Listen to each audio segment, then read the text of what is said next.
பேசும் குகை.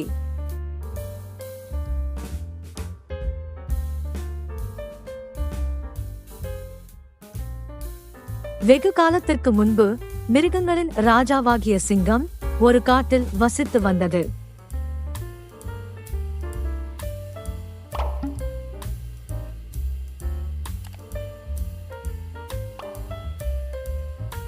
அங்கு இருந்த மற்ற மிருகங்கள் சிங்கத்தை பார்த்து பயந்து வாழ்ந்து வந்தனர்.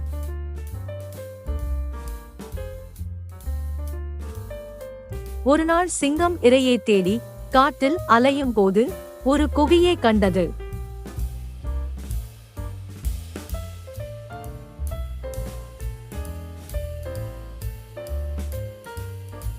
உள்ளே சென்று பார்க்கும்போது அங்கே யாரும் இல்லை. நிச்சயமாக இங்கே யாரோ வசித்து வருகிறார்கள்.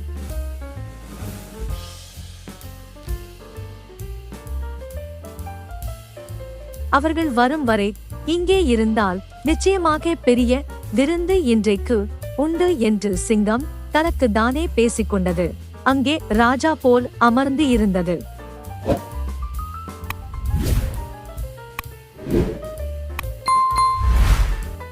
மாலை நேரத்தில் அங்கு வசித்து வந்த குள்ளநரி வந்து பார்க்கும்போது வெளியே சிங்கத்தின் கால் தடங்கள் இருந்ததை கண்டு அதிர்ச்சி அடைந்தது.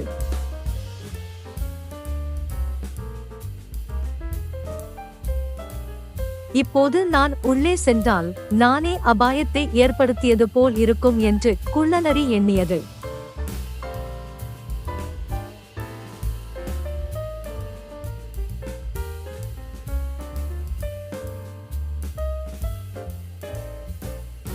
ஆனால் குகைக்குள் சிங்கம் இருக்கிறதா என்று எப்படி கண்டுபிடிப்பது? புத்திசாலியான குள்ளநரி மனதில் ஒரு திட்டம் போட்டது. ஓ குகையே என்று பெரிய சத்தத்தில் நரி கத்தியது.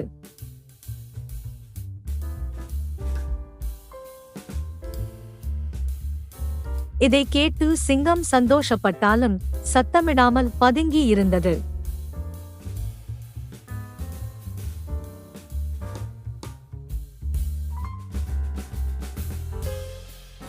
மீண்டும் குள்ளநரி சத்தமாக, ஓ குகையே, நீ ஏன் இன்று மௌனமாக இருக்கிறாய் என்று கேட்டது. நரி குகையிடம் பேசுவது அதிசயமாக இருந்தாலும் சிங்கம் அமைதியாகவே இருந்தது. மீண்டும் குள்ளநரி, ஓ குகையே, உனக்கு என்ன ஆயிற்று? எல்லா நாளும் நான் திரும்பி வந்த உடனே எனக்கு வணக்கம் சொல்லுவாய். இன்று ஏன் அமைதியாக இருக்கிறாய்?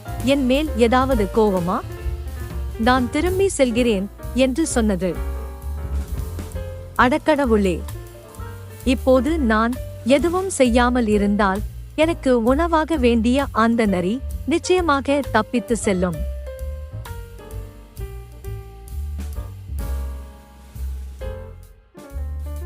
ஒருவேளை என்னை கண்டு பயந்துதான் இந்த குகை பேசாமல் இருக்கிறதோ என்று எண்ணியது அந்த சிங்கம். உடனே தனது கர்ஜிக்கும் குரலால் வணக்கம் சொல்லியது. அதை கேட்டவுடன் நரி பயந்து ஓடியது. தனது புத்திசாலித்தனத்தால் நரி தனது உயிரை காப்பாற்றிக் கொண்டது. நீதி, சிந்தித்து செயல்பட வேண்டும்.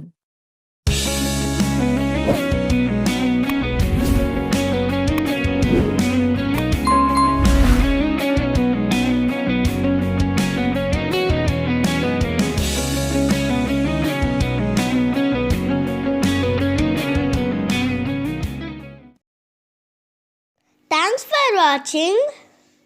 Subscribe our channel.